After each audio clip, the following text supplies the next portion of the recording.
Hello, I'm John Sargent, and welcome to Argumental, the show where the hottest names in comedy debate the biggest issues facing mankind. Will ID cards make us safer? Should we scrap the speed limit?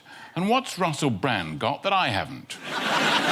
Here to argue such burning issues and others like them are our teams. In the red corner, it's Marcus Brigstocke and his special guest, Dara Briain.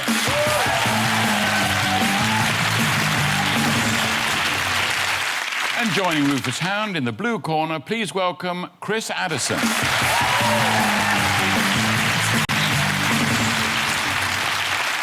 OK, we start with round one and a big issue that affects us all. Tonight we focus on the greatest ever nation in the history of civilization, Britain.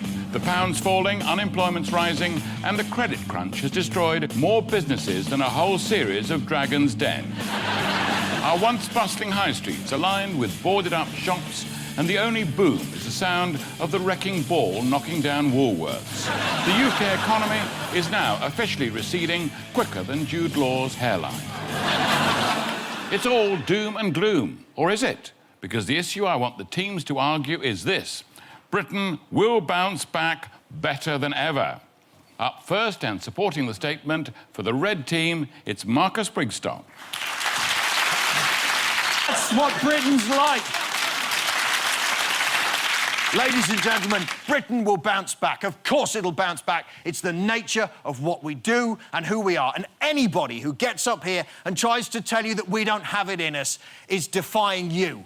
Don't believe the haters. Vote red. Thank you. OK, next up, opposing Marcus, it's Chris Addison.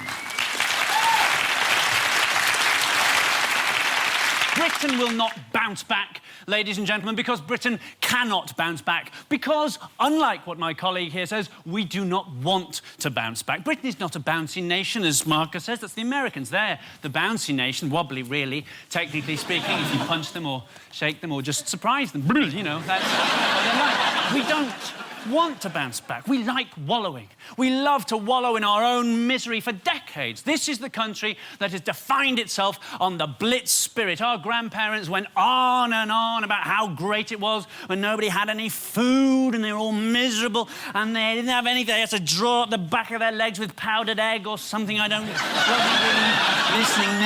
War, you know, all of that. That is why the Second World War lasted for 6 years. We could have knocked the Nazis out in 4 weeks, but we were enjoying ourselves. And this is our generation's chance to build some of those Blitz stories with which we can torture our own grandchildren. You don't know what it was like, we shall say to them. In the recession, we could only afford iPod Nanos. Any idea what it's like only to be able to carry around more songs than you can physically fit in your head in a week? It was a nightmare. And in any case, even if we want to bounce back, which we don't, we couldn't, we don't understand money. Money is beyond us. It has defeated us. Consumers in this country are in debt to the tune of £1.8 trillion, which is precisely what you get in a country whose citizens are prepared to take loan advice from a cartoon blue phone. That's... Hello, would you like a loan? Why, yes, hallucination, I would. Hey, presto, £1.8 trillion in debt. You and me. And that is why I urge you, for the sake of your children, for the sake of your grandchildren, listen not to this idiot's vision and vote blue. Thank you, Chris. Dara, do you think Ireland will bounce back? Well, yes, we probably will, because we're a small, quick-thinking nation and we're having a bad time at the moment, but we'll, you know, yes, I do, actually, it turns out. And then we'll buy you and we'll turf you out, and then you can sail around. We'll give you one boat and you can all fit onto it. We'll give you the Isle of Wight, because apparently the whole world could fit onto that, right? And we couldn't be arsed with it, and you can all just roam around there whining about how things were great in Dunkirk, like you always do. You whine to the longest period of financial security you've had. Like, you've been richer for 10 years than you'd ever been in your lives, and you were just pining for a recession.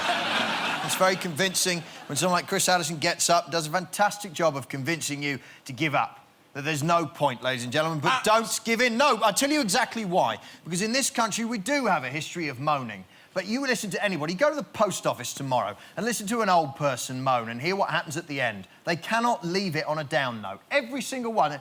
Well, yes, the flat's filled up with sewage from upstairs. Both my hips have gone. The whole place is being repossessed. And our Maureen fell down the front steps and smashed her face off. Still, I'll have a cup of tea later. They end on an up note. That's what Britain does. We bounce back. We have a cup of tea later. Absolute horse dung. We don't bounce back. We crawl back. We don't bounce back. The notion that there's a magic spell that can be cast and then suddenly everything's better again is nonsense. You want magic, unicorns and the broken tears of an invisible horse. OK, thank you all. So, will Britain bounce back better than ever? It's time to ask our studio audience. Hold up your red cards if you agree with Marcus and Dara, and the blue ones for Rufus and Chris. Vote now. That is it! That is it, ladies and gentlemen! So, a clear victory for the blue team. Well done, Chris and Rufus. They've convinced our audience that Britain will not bounce back. You're quite right. That's why I'm abandoning modern Britain. I'm moving to Yorkshire. According to some experts, Britain won't enjoy another boom for 20 years. Well, I hope you enjoy it, you bastards. Our next round is called Flip Flop, where we find out how well our comedians can argue with themselves. I'm going to give one member of each team a statement which they must support until they hear this sound. At which point, they must perform a U-turn and argue against it. Then flip-flop their views every time I press the buzzer. Dara, you're up first. I'd like you to start off by arguing that the male genitalia are a cruel joke. Off you go.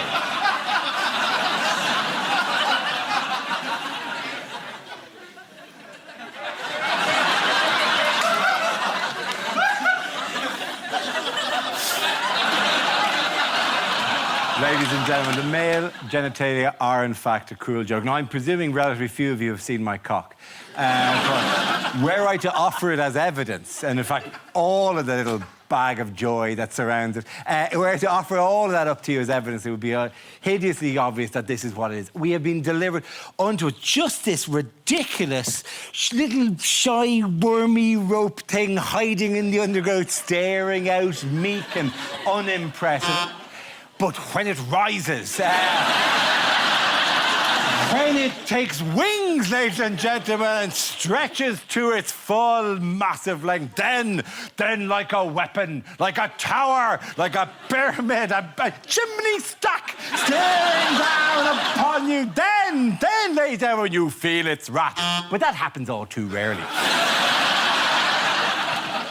Most of the time, you're trying to coax it out. Are you there? Are you there? You're not there at all. No. And always vulnerable, ladies and gentlemen. And yes, let's face it, not attractive, right? But you can't talk, women. Look at what you've got, all right?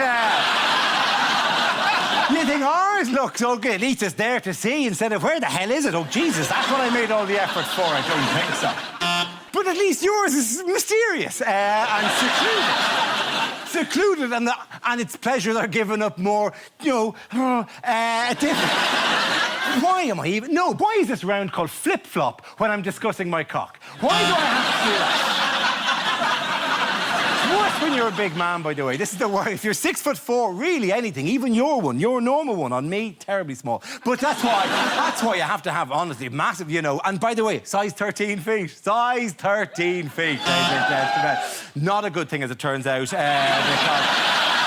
What that means is when I look down, I see both it and my massive feet, and it just makes it appear even smaller, particularly when I wank with my feet. So, it's actually difficult to gain purchase.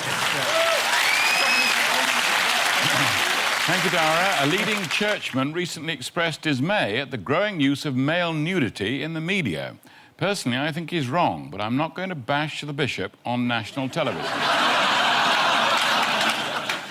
It's said that a man's member directly relates to the size of his feet, so I always save time in Clark's by shuffling through the door with my trousers round my ankles.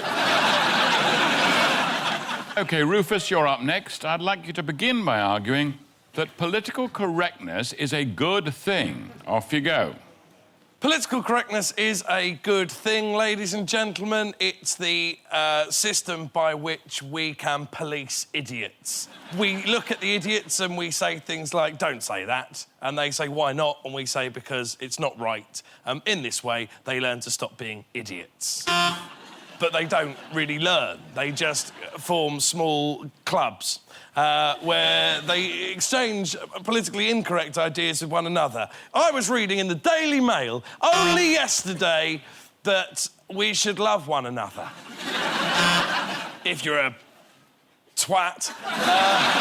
If you're a hoity-toity, Guardian-reading, hummus-making, spliff-smoking, Labour voting, hoodie-hugging lesbian.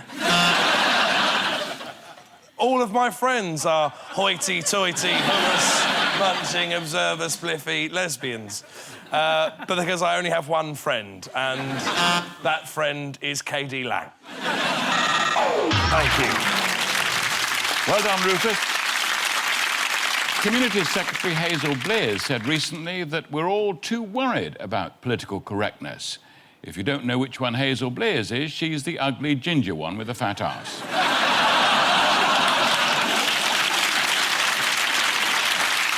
Right, time for the studio audience to decide who flipped and who flopped. It's red cards for Dara or blue cards for Rufus. Vote now. So, a clear win for the Reds. Bad luck, Rufus, but congratulations, Dara O'Brien. Join us after the break when we'll be finding out who's really best, Will Smith or Brad Pitt. Don't go away.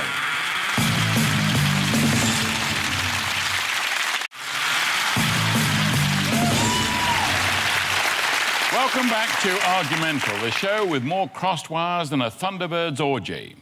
Right. Next up is the slideshow, where the teams illustrate their argument using a series of pictures which they've never seen before. Chris, I'd like you to start by arguing that Will Smith is better than Brad Pitt. Here's your first picture. Away you go. It's been a tough life for Will Smith, rags to riches in West Philadelphia, born and raised on the playgrounds where he spent most of his days chilling out, relaxing, just maxing, all cool and all, shooting some b-ball outside the school. Then a couple of guys who were up to no good started making trouble in the neighbourhood. He got in one little fight, his mummy got scared and said, "You're moving with your auntie and uncle in Bel Air." It's been easy for Brad Pitt, as we can see in this next slide, because he has never eaten any of Nigella's food and therefore has a six-pack stomach. Of course, the single best thing about Will Smith is the fact that he can kill dinosaurs with only his eyes. He has done many things, of course, as people who have seen his films will know. He's punched an alien on the head. He's been nice to a little boy. Tremendous screen chemistry between him and his son. Very difficult to achieve that. I think the one thing that I would say about Brad Pitt is that he can levitate, and that certainly is... And that really is how he's built his career, whereas Will Smith, of course, has simply continued to live in a hovel in West Philadelphia, making £100 million grossing box office films for his entire life and is therefore much, much, much better than Mr. Angelina Jolie. Thanks, Chris. Marcus, I'd like you to argue the opposite, that Brad Pitt is better than Will Smith. Here's your first picture. Off you go. Well, there we are, ladies and gentlemen. There is the wonderful Brad Pitt, who obviously is better than Will Smith for the simple reason that he's succeeded in sharing his life with Angelina Jolie. And that is to his credit. You know, Will Smith is a tiny, tiny man. Most of his mates call him Half-Pint Smith. And he's small. And, you know, because he's so small and so pathetic, he has never succeeded in sharing his life with the beautiful Angelina Jolie in the way that Brad Pitt certainly has. And I know amongst all of us, alarm bells are ringing now. You're thinking, am I going to hang this entire argument on the fact that Brad Pitt has successfully shared his life with Angelina Jolie? But as this next picture will show, yes, I am. Because these are Duran Duran. There are 5 men there, and if you added Will Smith to that, there'd be 6 men, none of whom have successfully shared their lives with the beautiful Angelina Jolie. And adopted children who they will now train to do wonderful, wonderful things. And that is why you must vote with the red team. Thank you. Thanks, Marcus. So who is best, Will Smith or Brad Pitt? Our studio audience must now decide who made the best case. Vote now. A victory for the Reds. Well done, Marcus Brigstocke. Marcus convinced the audience that Brad Pitt is better than Will Smith, although, to be honest, I wouldn't kick either of them out of bed. Brad Pitt is married to Angelina Jolie, who was hoping to pick up an Oscar, or a Jenny, or a Nicholas, or any other small orphan that took her eye. They're the only couple who have a loyalty card with Barnardo's. This next round focuses on another major cultural issue. We live in an image-conscious society where appearance is everything, and man is constantly striving for perfection. But what is perfection? And is it embodied by this man? Please welcome the subject of our next debate, Robbie Anshant.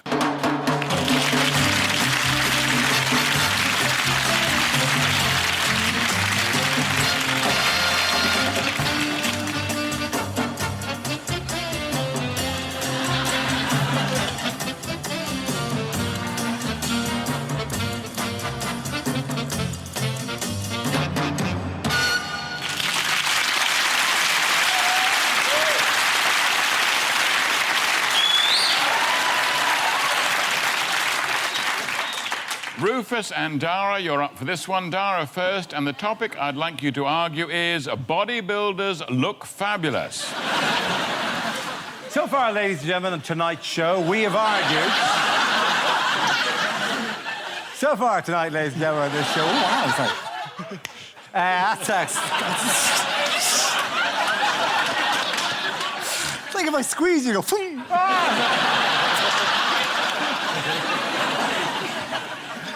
So far tonight's show, if you've been keeping track, we have argued that the male genitalia is either a cruel joke or the finest thing in the world. Then we spent 5 minutes discussing who's better, Will Smith or Brad Pitt. Now the motion is that bodybuilders look fabulous.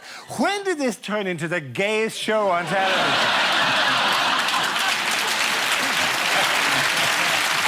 Here, that's probably the only bit there.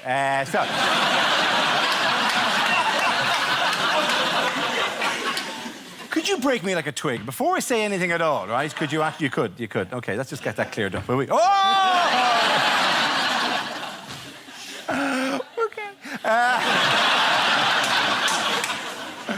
This man looks incredible, ladies and gentlemen. The very fact that he walked out was this debate won. Like, he walked out and you went, hey, fantastic. And then this business, look at that. Hey. Can you hold shit between them and everything? Can you? Sorry. Oh, right, OK, great. No, let's not, because that reminds me...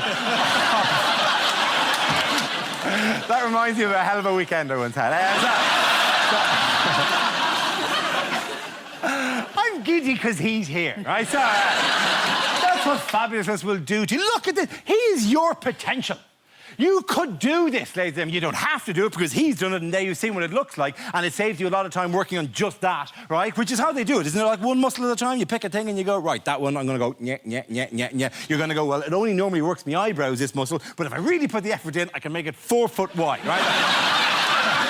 Listen, I got nothing to say other than that. This is glorious, right? Bodybuilding... I just touched you again by accident. I'm sorry. Which is, I've touched you 3 times, which I just don't want you to get the idea that I'm just taking every opportunity I can.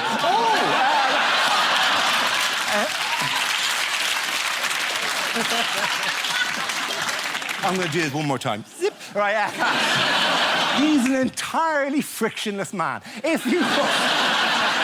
This is the greatest thing about him. You could put him into CERN, into that tube that fires them around, and he will go phoom at near light speeds because there'd be no friction, and he'd shoot around really quickly, and then he'd smash into those atoms. Like this guy. And he'd tear them apart. That Higgs boson, he'd find that. He'd find that just by a glance. Ladies, I got nothing to say other than just my puppy-like excitement to have him here, ladies and gentlemen. Look at him. Just look at him. He's fabulous. Vote with us, ladies and gentlemen.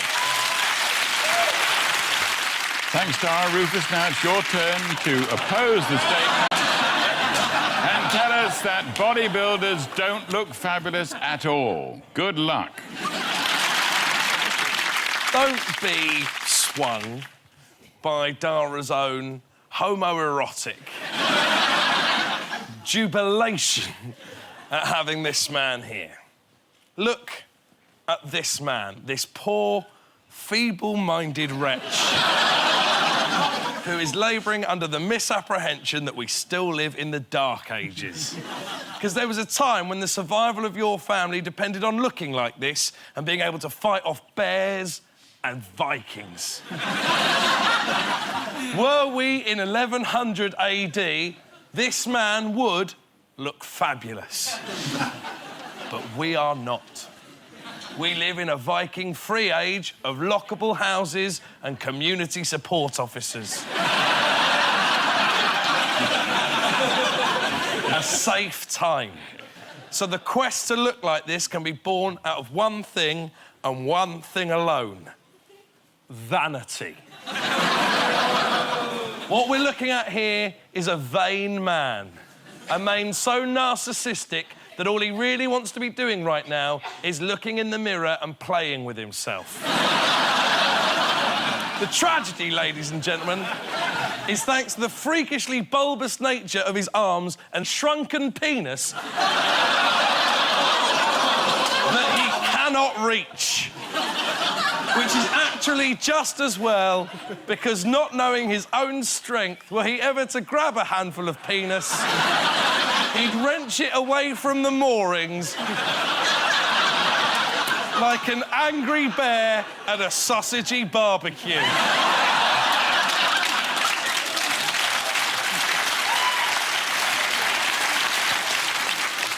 Now, you might think I'm being rude, that I'm hurting his feelings, but don't worry, it doesn't understand me.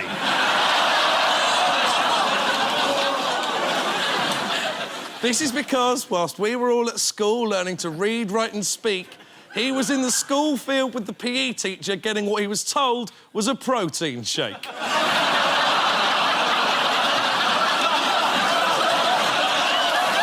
Anytime you want to stop him, anytime, just go for it. The compliments that you'll hear bodybuilders pay one another are things like nice guns, or hey man, you're looking ripped, or great shape. But I tell you now, they all translate to the same thing. Help me. Vote blue. I thank you. Thank you, Rufus, and a big round of applause for our bodybuilder, Robbie Anchin.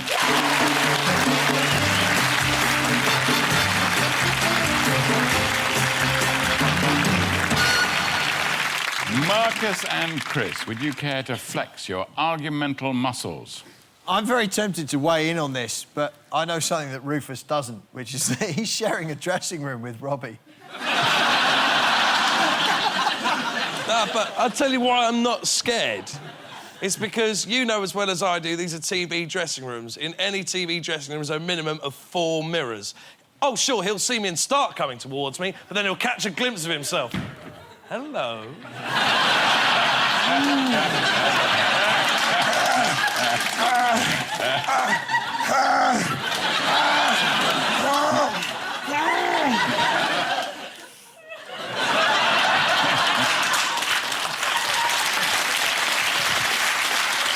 OK, that's it. So do bodybuilders look fabulous? It's time for the audience to decide which team made the best case. Vote now.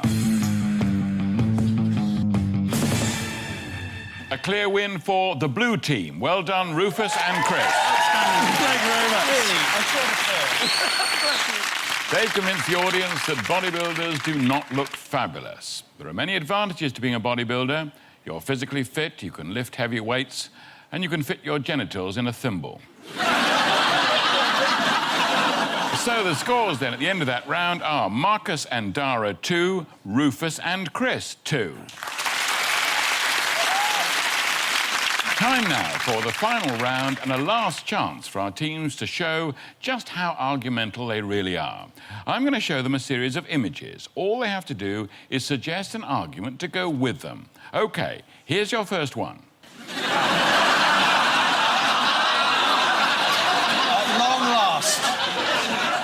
is an argument to make Camilla queen. No, you may mock, but imagine how that would look on a stamp. Surely this is really an argument about when the photographer says, Camilla, could you stand next to the horse? Just taking a minute to go, I wonder where this photograph will be used. Is it an argument for getting your false teeth fitted at a registered dentist? But that's the cue. But she's just turned to him and gone, so how long have you been waiting?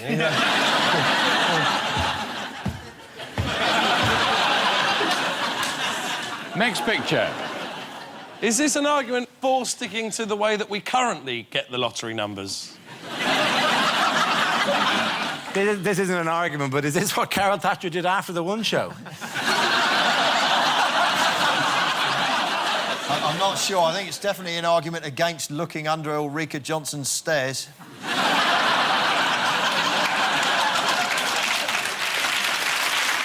On we go. It's an argument in favour of shutting the door. I think that's an argument that somebody should check where Ken Livingstone is.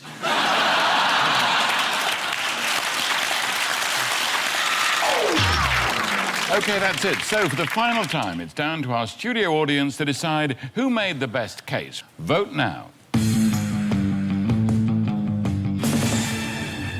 So, I can tell you that the red team have won, which means this week's winners are the red team. Well done, Marcus Brigstocke and Dara O'Brien. Commiserations to Rufus Hound and Chris Addison. That's all we've got time for. Good night.